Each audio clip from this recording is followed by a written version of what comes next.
தமிழக வெற்றி கழகத்தோட தேர்தல் பிரிவு மேலாண்மை பொதுச் செயலாளர் ஆதவ் அர்ஜுனா மீது அந்த கட்சியோட தலைவரான நடிகர் விஜய் வந்து பாத்தீங்கன்னா கடும் கோபத்துல இருக்கிறார் அப்படிங்கிற ஒரு தகவல் தான் இன்னைக்கு தமிழக வெற்றி கழகத்துல இருக்க நிர்வாகிகளிடையே பேசுபொருளா மாறி இருக்குது.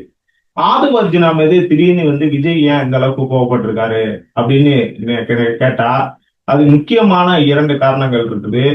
நீங்க உடனே என்ன நினைக்கலாம், இவர் வந்து ஸ்டாலின் தொடர்பா வந்து ஆதவ அர்ஜுனா அன்னைக்கு பேசினார் இல்லையா பொதுக்குழு கூட்டத்துல, அதனால கோவப்பட்டாரோ, அதாவது கலைஞர் கைதின் போது ஸ்டாலின் தப்பிச்சு ஓடிட்டாரு அப்படின்னு சொல்லிட்டு ஆதவ அர்ஜுனா பேசினார் இல்லையா, அதனாலயோ இல்ல இந்த கருப்பு சிவப்பு சைக்கிள்ல வந்து உங்களுக்கு விஜய் ஆதரவு கொடுத்தாரு அந்த நன்றி கூட உங்களுக்கு இல்லையா அப்படின்னு திமுகவை நோக்கி வந்து ஆதவ அர்ஜுனா கேட்டார் இல்லையா, அதனாலயோ கோவப்பட்டாரு அப்படின்னா அப்படியெல்லாம் இல்ல. ஆதவ் அர்ஜுனாவோட அந்த பேச்சுக்கள் இரண்டையுமே வந்து விஜய் ரசிக்கத்தான் செஞ்சாரு. அதாவது கலைஞர் கைது செய்யப்பட்ட போது பாத்தீங்கன்னா ஸ்டாலின் வந்து பெங்களூர்ல இருந்தாரு. கலைஞர் கைது செய்யப்பட போகிறார் அப்படிங்கறதெல்லாம் யாருக்குமே தெரியாது. அது ஒரு திட்டமிட்டு ஒரு ரகசியமா வைக்கப்பட்டு நள்ளிரவில் நடத்தப்பட்ட ஒரு கைது நடவடிக்கை. அந்த விஷயங்கள் எதுவுமே தெரியாம தான் ஸ்டாலின் அப்ப வந்து பெங்களூர் போயிருந்தாரு.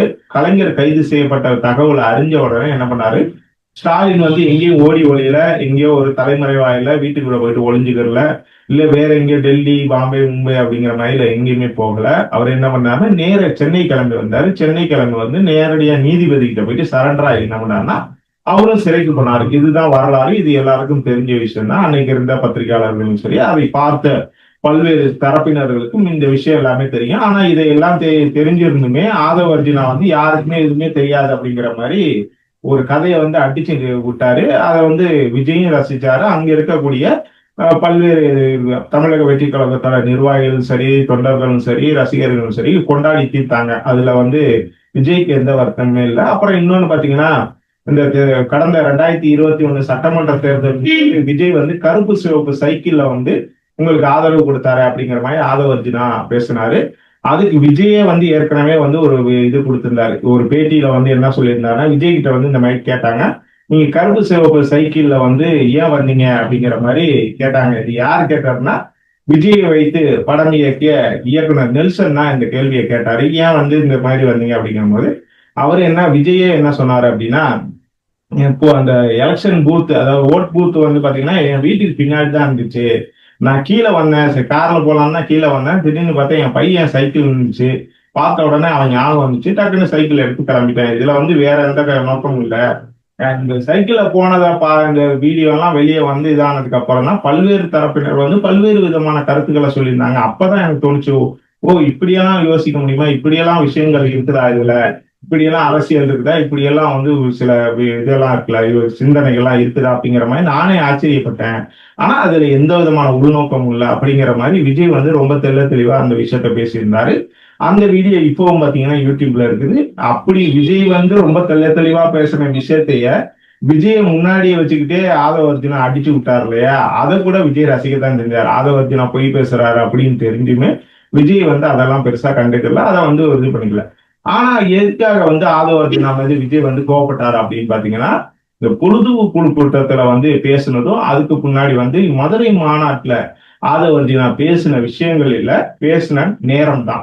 அதாவது மதுரை மாநாட்டுல வந்து ஜான் ஆரோக்கியசாமி, அதாவது தமிழக வெற்றி கழகத்தோட தேர்தல் வியூக வகுப்பாளராகவும் விஜயோட ஆலோசகராகவும் இருக்கக்கூடிய ஜான் ஆரோக்கியசாமி என்ன சொல்லியிருந்தாரு அப்படின்னா, மதுரை மாநாட்டுல விஜயை தவிர வேற யாரும் பேசக்கூடாது அப்படிங்கிற மாதிரி ஒரு கருத்தை சொல்லியிருந்தாரு. ஆனா அதுக்கு வந்து பல்வேறு தரப்பினர் வந்து கடும் எதிர்ப்பு தெரிவிச்சாங்க. அதாவது தமிழக வெற்றி கழகத்துல இருக்கக்கூடிய இந்த டாப் லெவல்ல இருக்கக்கூடிய நிர்வாகிகள் புஷி ஆனந்த், அருண்ராஜ், ஆதவ அர்ஜுனா, வெங்கட்ராமன், இப்படி பலதரப்பட்ட நிர்வாகிகள் இருக்காங்க இல்லையா, அவங்க எல்லாருமே கடும் எதிர்ப்பு தெரிவிச்சாங்க. நம்ம நடத்துறதே வந்து ஒரு 3 மணி நேரம் இதுதான் நடத்துறோம், மாநாடு தான் நடத்துறோம். மற்ற அரசியல் கட்சிங்க என்ன பண்ணாங்க, ஒரு நாள் நடத்தாங்க, 2 நாள் மாநாடுகள் கூட நடத்துறாங்க. ஆனா நம்ம ஒரு நாள்லயுமே பாத்தீங்கன்னா நேரம் அப்படிங்கிறது கூட இல்ல, அதாவது கால் நாள் அப்படிங்கிற அளவு கூட இல்ல, வெறும் 3 மணி நேரம் தான் மாநாடு நடத்துறோம். அந்த இதுல பாத்தீங்கன்னா வெறும் தலைவர் மட்டும் பேசினாருன்னா அது சரியா இருக்காது, மற்றவங்களும் விஷயங்களை பேசணும் அப்படிங்கிற மாதிரி வந்து பேசும் போது ஜானாரவி சாமி இல்ல என்ன சொன்னாருன்னா, இல்ல மற்றவங்க எல்லாம் பேசினாங்கன்னா தலைவர் பேசுறதை விட சில நல்ல கருத்துக்களை வந்து மற்றவங்க பேசிட்டாங்கன்னா அவங்களோட கருத்துக்கள் தான் ஊடகங்கள்ல வெளியாகும், அப்போ தலைவர் பேசுனது அடிபட்டு போயிடும். அது வந்து கவனம் பெறாம போயிடும் அப்படிங்கிற மாதிரி ஒரு விஷயத்த ஜான் ஆரோக்கியசாமி சொல்லியிருந்தாரு. ஆனா அதெல்லாம் இல்ல, நாங்க வந்து உங்களுக்கு முன்னாடியே ஸ்கிரிப்ட் என்ன பேச போறோங்கிற விஷயத்த உங்களுக்கு முன்னாடியே கொடுத்துடுறோம். ஆனா எல்லாருமே பேச அனுமதிக்கணும் அப்படிங்கிற மாதிரி சொன்ன உடனே விஜய் வந்து ஒரு அரை மனசாதான் என்ன பண்ணாருன்னா, சரி எல்லாருமே பேசுங்க, ஆனா 5, 6 நிமிடங்களுக்கு மேல பேசக்கூடாது அப்படிங்கிற மாதிரி சொன்னாரு. அதை எல்லா நிர்வாகிகளுமே கடைபிடிச்சாங்க, எக்ஸப்ட் ஆதவ அர்ஜுனா. ஆதவ அர்ஜுனா மட்டும்தான் என்ன பண்ணாருன்னா அன்னைக்கு வந்து ரொம்ப நேரம் பேசினாரு. விஜய் வந்து கிட்டத்தட்ட வந்து ஒரு 33 நிமிடங்களை என்னமோ பேசினாரு.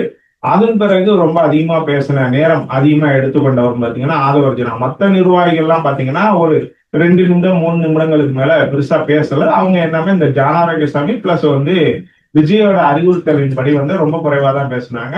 அதன் பிறகு பாத்தீங்கன்னா அந்த இதுல அப்ப நடந்த பொதுக்குழு கூட்டத்துல, அவசர பொதுக்குழு கூட்டத்துல பாத்தீங்கன்னா நவம்பர் 5ஆம் தேதி நடந்ததுல, இன்னைக்கு விஜய்க்கு அடுத்ததா வந்து அதிகமா பேசுறது பாத்தீங்கன்னா அன்னைக்கு ஆதவர்த்தினா அந்த மாதிரி நிறைய பொய்கள் அடிச்சு விட்டாருன்னு வச்சுங்க. கலைஞர் கைதின் போது ஸ்டாலின் ஓடி ஒழிஞ்சாரு, கருப்பு சிவப்பு இதுல வந்து இது பண்ணாரு, எங்களுக்கு 1,50,000 தொண்டர்களுக்கு நாங்க தலைவர் வந்து ரோட்ல போகும்போது ஒரு கல்லூரியில வந்து 5,000 பேர் வந்து ஒரே நேரத்துல வெளியில நின்னாங்க.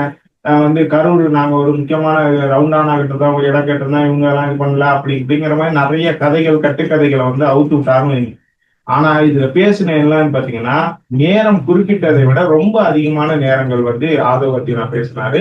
அது மட்டும் இல்லாம ஆதவர்த்தினா பேசுனது அன்னைக்கு விஜய் பேசினதை விட ஆதவர்த்தினா பேசுனதுதான் இன்னைக்கு வரைக்கும் ட்ரெண்டிங்லையும் எதிர்கருத்துகள் வைக்கக்கூடிய ஒரு விஷயமாவும் இருக்குது.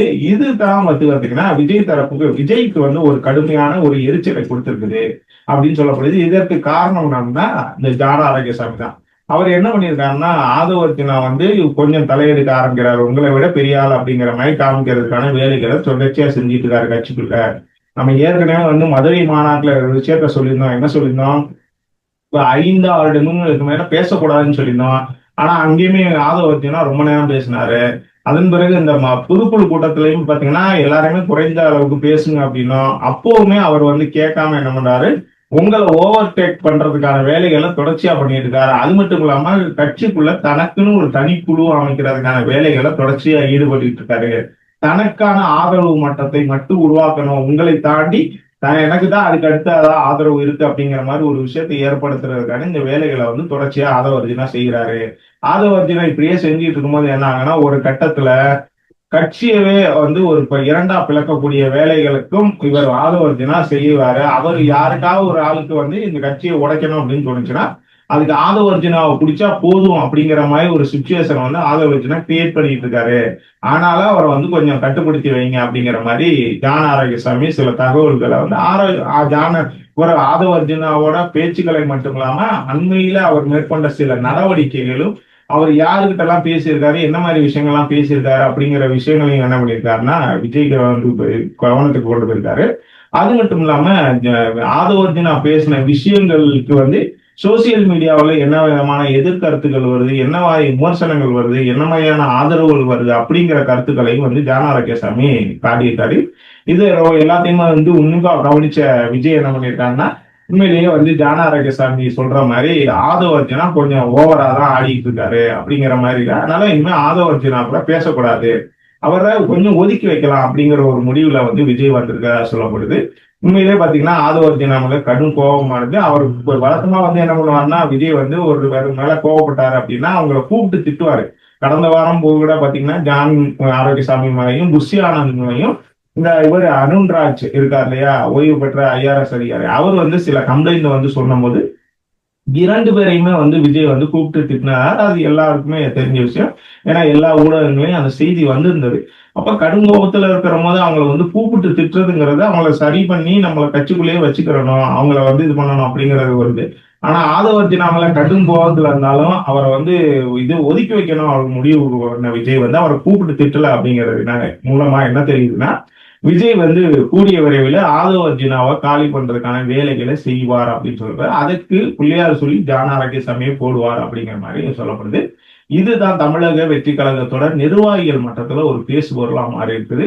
இந்த விவாதத்துல ஜான் ஆரோக்கியசாமியோட நடவடிக்கை சரியா, இல்ல வந்து ஆதவ அர்ஜுனாவோட நடவடிக்கை சரியா, இல்ல விஜய் வந்து என்ன விதமான முடிவுகளை எடுப்பார் அப்படின்னு நீங்க நினைக்கிறீங்க அப்படிங்கிறத மறக்காம கமெண்ட்ல சொல்லுங்க.